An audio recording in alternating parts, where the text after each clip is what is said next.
Hello. Kumusta po kayong lahat?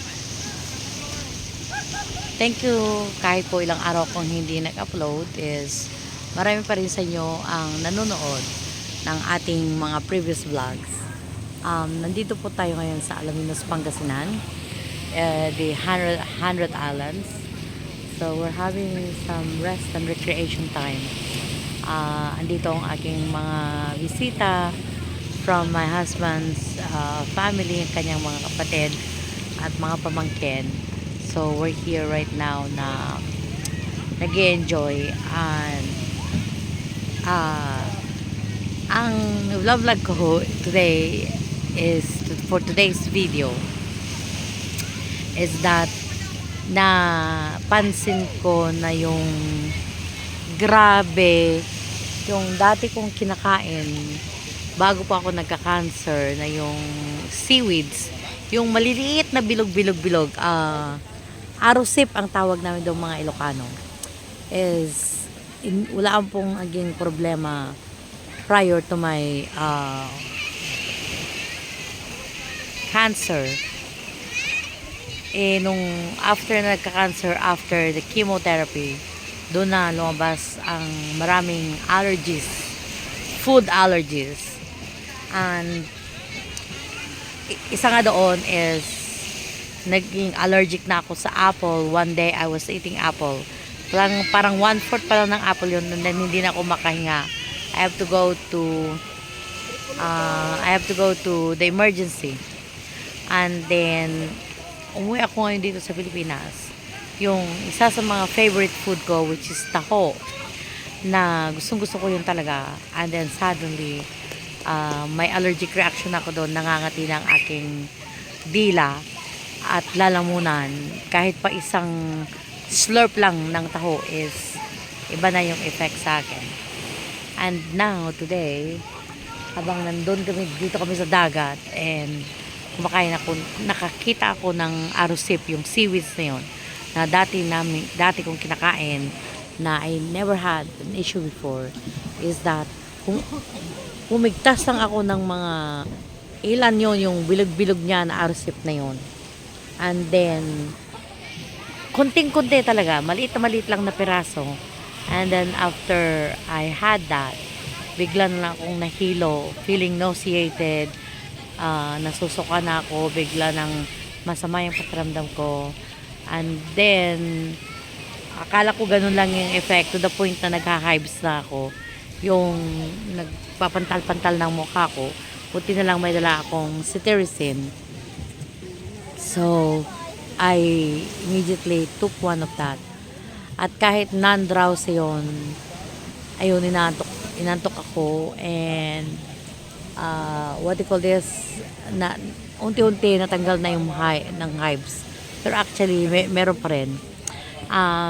So yun, kaya yung alam mo yon, yung after mo na magka-cancer and after all the chemotherapy na ginawa mo, and then nagbabago na yung immune system, because then now my immunity is very low, na ang dami nang lumabas sa mga food allergies na dati hindi.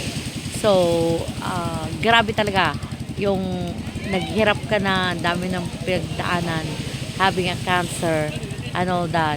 And then after that may mga side effects pa rin na naging dulot ng pag chemotherapy. And I can only blame sa pag chemotherapy ko tong mga lumabas ng mga allergies ko.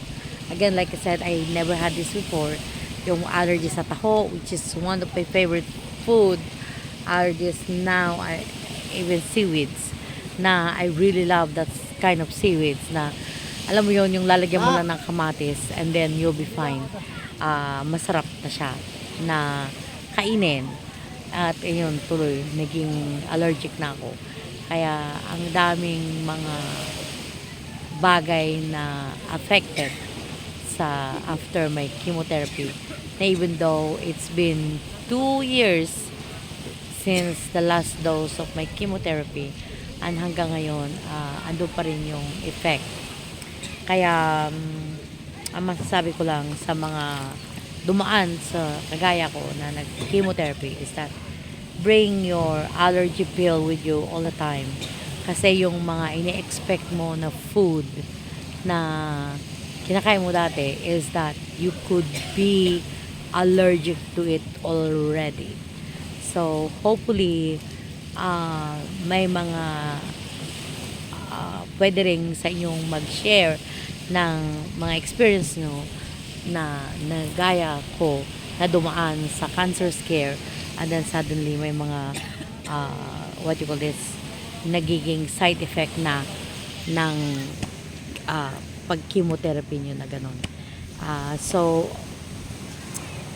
it is really good na i-share ang mga bagay na to para meron tayong maging kaalaman sa mga hindi pa nakakaalam.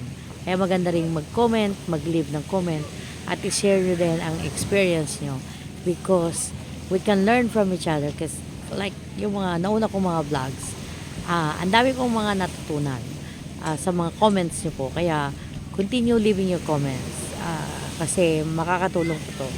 At thank you for your support, always watching. Please do not skip ads at like po, mag-comment po kayo and don't forget to like and share. Kaya maraming salamat po talaga.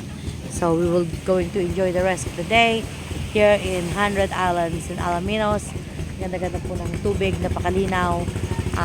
Ang maganda dito is inaalagaan ng government ang lugar na to. Magre-register ka, medyo malaki-laki din yung registration mo, kasama doon yung pag-rent ng bangka and everything.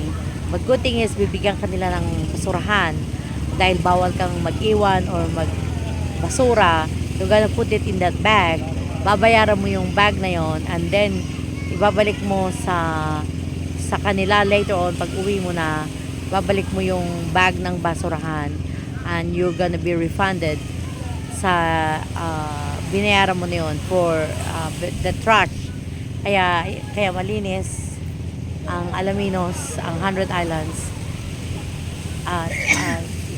You really going to enjoy this place. Sa mga hindi po nakakarating dito, I can recommend for you to come to this place. Sa babayaran mo, pwede kang pumunta sa 4 major islands ng 100 Islands and then you're going to enjoy. Kaya medyo nakatulog ako, tumiga ako dito sa sand because of the cetirizine, yung allergy pill na tinake ko, and I had to sleep it off. But again, like I said, sa mga dumaan ng pag-chemotherapy, keep your allergy medication with you because you'll never know na nagkaroon ka na pala ng food allergy. So at least meron ka dyan. Actually, I also have my EpiPen with me. I'll show you.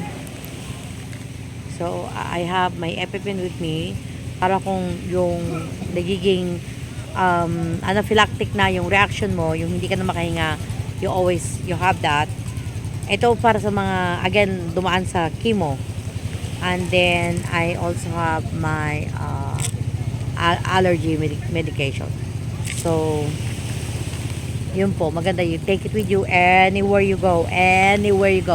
Kahit po ilang minutes lang kayo doon if you plan to eat something or even to taste something. Kasi kung minsan lalo pag nagbabakasyon kayo and then you see some food that you always like or a new food that you wanted to try, as it's better to be safe than kagaya kung nagkakaroon ako ng hives, nangangati na ako, and yun, the allergy medication like really help a lot. Kaya yun lang po. Thank you for watching and thank you for your continued support. Thank you so much and I will see you next vlog. Medyo busy lang today kaya hindi ako nakakapag-vlog, but we will resume with our daily upload soon. And again, thank you very much. So come visit 100 Islands. I'm not from Pangasinan, I'm from La Union, but this place is really nice. It's my second time coming here. My sister actually has come here often And we really like this place because you can snorkel, you can dive, you can swim, you can just wade in the water, you can swim with the fishes. You can bring your food in here, you can order food from them, you can buy fresh fish. I bought a lot of fresh fish. At yung mga mamahaling isda gaya ng lapu-lapu, gaya ng red snapper, mga malalaking isda. And price is 380 pesos. Actually, yung kapatid ko sabi na ba't daw hindi ko tinawaran because they could have given it to you at 300 pesos. So sabi ko, no, because, you know, they're small business people. And 380 is not bad for those kind of fish. And malalaki pa. Kaya, thank you so much. I will show you what I bought. And see you next video. Bye.